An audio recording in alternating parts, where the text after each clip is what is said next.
Namaste to all students. Myself, GV Dr. Khushbu Verma, Faculty of Agriculture and Veterinary Science. Today, we will discuss about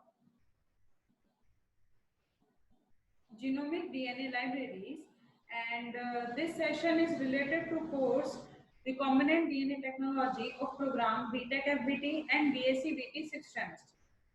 So, first of all, we will discuss about the steps which are involved for genomic library construction. So, first step is isolation of DNA from cells, then digestion into small fragments, then introduction into suitable vectors, and insertion into bacteria. After that, DNA isolation and collection of genomic DNA library. In isolation of DNA means purification. So in the eukaryotes, prepare cell nuclei, remove proteins, lipids, and other unwanted microtubules, macromolecules by protease digestion and phase extraction. In case of prokaryotes, extracted DNA directly from the cell. Then digestion into small fragments. So physical sharing can be done with the help of pipetting and mixing. We can do this by restriction enzyme digestion. Means partial digestion is preferred to get a greater length of the DNA fragments. After the restriction digestion process, introduction into suitable vector. So each fragment is different and have a unique DNA sequence. Inserted into suitable vectors including plasmids and bacteriophage vectors, and vectors are digested with the same restriction enzyme and sealed to human DNA using DNA ligase enzyme. The resultant molecules are recombinant. They will have recombinant vectors, means they will have target DNA. Here we can see this is the recombinant vector having the target DNA or gene of interest.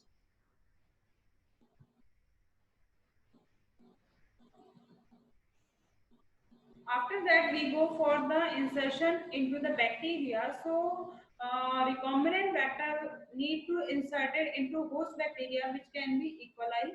The microbes are grown in culture. They are made to take up the DNA.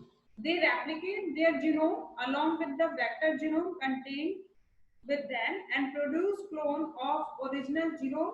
This collection of clones, which contains all the sequences found in the original source, including the sequence of interest, forms the genomic library. Here we can see the diagram. This is the E. coli cell, which is transformed with the recombinant vector having gene of interest. Now we will discuss about the multiplication and production of the clone. Here we can see independent plasmid replication.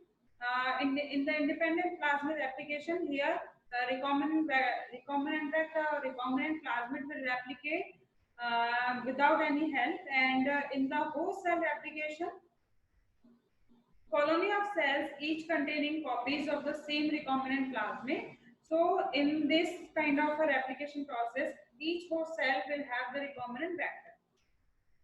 Now we can simply see the flow diagram of genomic DNA library construction. Here we can see our target cells, and first of all we will go for the isolation of DNA from the cells.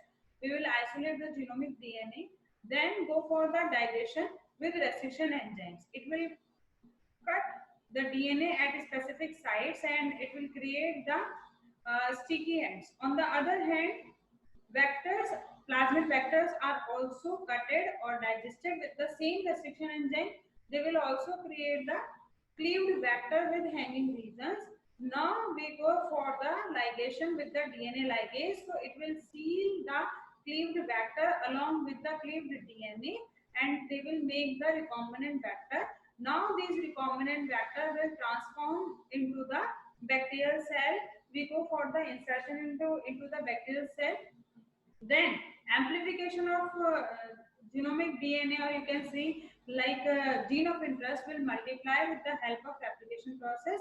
After that, we go for the plasmid isolation. It will isolate the plasmid, and now we can collect the genomic DNA as a library. Now we will discuss about what are the steps involved in the construction of genomic library. So to create a human genome library, a researcher begins by the extracting and purifying DNA from human cell. The purified DNA consists of extremely long strands. To begin working with DNA, the DNA strand must be cut into manageable size. The DNA therefore is digested with restriction enzymes which cut the DNA into specific sequences. The restriction enzyme cut the DNA into thousands of smaller fragments, each of which may contain one or more genes.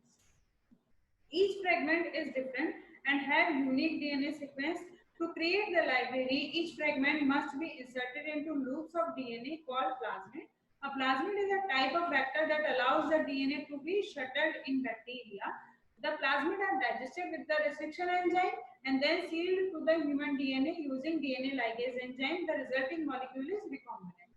The recombinant DNA molecules are added to bacteria and bacteria is made up to take up the DNA. When bacteria have taken up the DNA, the entire collection of the cells and DNA represents a human genome library, and the recombinant plasmids remain separate from the bacteria's own DNA, making it easy to extract again. So this is the sum up of this session, and this session is powered by Digital Version 2.0 Jyoti Vidyapeeth Women's University. Hope you are satisfied with this digital session. If you have any query, then mention in the comment box. I will resolve it. Thank you.